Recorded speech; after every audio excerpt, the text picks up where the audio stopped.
Automated manual transmission, or AMT, is one of the oldest automation technologies, as opposed to popular belief in the history of transmissions.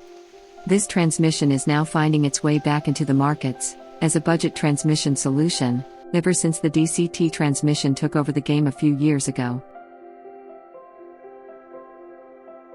Common misconception about the AMT technology is that it is a fairly new technology and needs improvement, but believe it or not, this has been around since the 1940s, when the car manufacturing was getting a boost.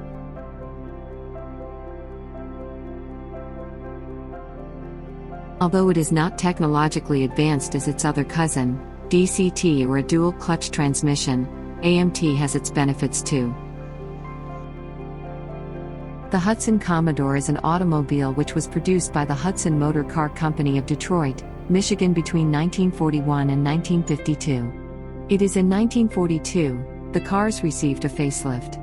Apart from the concealed running boards, enlarged front grills and other trim arrangements, Commodore had more importantly a vacuum-assisted clutch and servo-operated transmission. Automated transmission, unlike other transmissions, are very similar to the manual transmission in the way they operate. Earlier implementations were just really for automating the clutch action, whereas newer AMT transmissions can also change the gears, with the help of a pre-programmed ECU.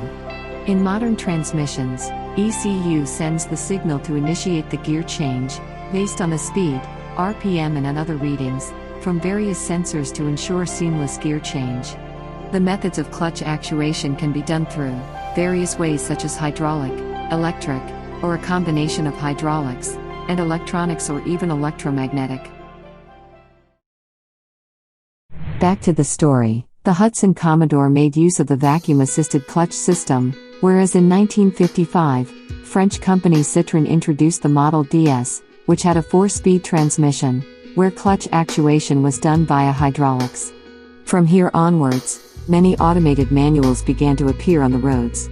1956 Renault Dauphine, to 1967 Porsche 911, which had named the transmission A, Sportomatic. Even the world's one of the popular cars of the 20th century, Volkswagen Beetle, had what is known as an autostick 3-speed automated transmission. It relied on mostly the same tech similar to the Hudson, with additional electronic components. Up until now, all these transmissions were kind of semi-automatic. It's only when Renault introduced the Jaguar transmission, which had a fully automated electromechanic control unit, transmissions became really automated. Throughout the 70s and 80s, many cars were manufactured with automated transmissions. But 90s were a different time. Things started to get interesting when Ferrari joined the club, introducing automated transmissions to their F1 cars.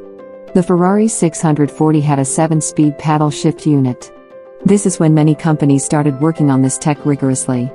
Ferrari Mondial T, the 355, all came with some sort of automated manual transmissions. The F355 successors also offered similar automated transmissions, until 2009, when Ferrari switched to dual-clutch transmission. Alfa Romeo, BMW and Toyota all had a fair share of automated manual transmission cars. Interestingly, Volkswagen Group stick with the dual-clutch transmission unit, even in the early 2000s, and has pioneered the technology. Certain other attempts were done to make the gear shifting crazy fast. For example, the 2004 Lamborghini Murcielago and Lamborghini Gallardo had an electronic automated transmission that could shift gears within a glimpse. Gear shifts happened in a time span of 50 milliseconds. Another added advantage of such transmission was, it was so light and didn't take much space. 2008 Audi R8 also had the same transmission. During the 2000s, more and more manufacturers shifted to dual-clutch transmission, an engineering marvel that had 2 clutches, where upcoming gear is pre-engaged, so that there is no power loss between gear shifts. DCT, due to its complexity, weighs more than an AMT, and takes more space than other transmissions. Companies like Magneti Marelli did vigorous investment in perfecting the technology, and are still supplying AMT units for various cars that are budget-oriented, in India-like countries. Many think that the AMT has a lot to improve, but in reality, gear shift time as low as 50 milliseconds, were obtained from an AMT. In fact, the tech simply got more refined, to the point where no more improvement can be done, but more efficient transmissions took over the game.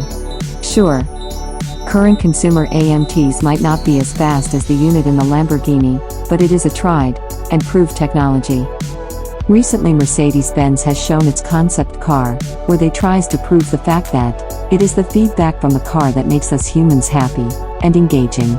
Mercedes was trying to give the car an element of life. You get the same feeling driving an AMT, each gear shift is felt inside, giving the car the character most people would eventually get to like. Sure, the AMTs will be replaced with a dual clutch and other transmissions, soon even in the budget segment, but the sentimental value we have towards the car is going to stay. As we still love driving a manual around, the AMTs will always remind us of a time when we perfected a technology, but sooner found more reliable one.